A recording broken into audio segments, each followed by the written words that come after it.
think there's a few factors, right? One is really the rise of some of the internet giants, right? That really raised in terms of the speed of a competition, and there's a lot of infrastructure that are in place that are being put in by some of these giants.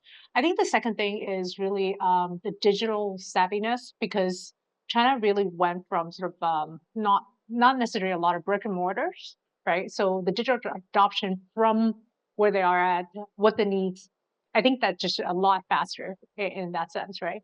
Third is, essentially there are a lot of new innovation models that were coming up, especially in the past decade.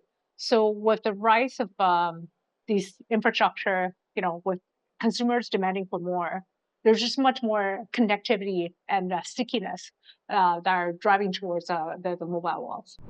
So I think the rise of essentially the mobile wallet really started sort of a decade ago, right? I think with the two giants really competing each other on multiple use cases and multiple verticals, there's a lot of M&As that happen.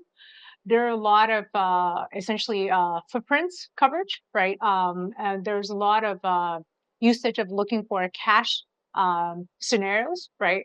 There's also, as mentioned, a lot of new business models that are rising that are actually increasing the stickiness of consumers. So having a lot of these sort of use cases on a daily basis, I think is critical, right? So as other markets look at this space, think about not just one or two scenarios where they could be using mobile wallet, but what are the pain points that consumers have now? And what are the things that merchant actually would want to solve, right? I think that's the first thing. The second thing is they really solve for the infrastructure, right? So the QR code, I think, is a major development.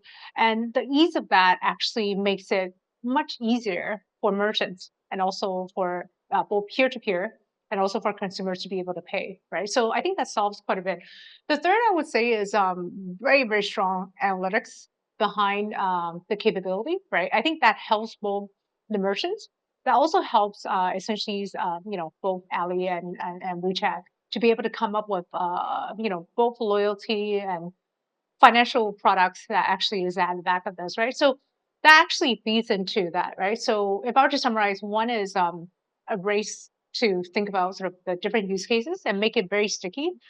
There's only a few mind share that people have in terms of actual wallet, right? So, how do I capture that so that it becomes sticky?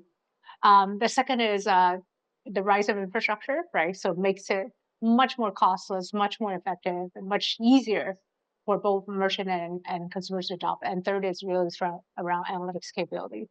That comes up with a lot of benefits.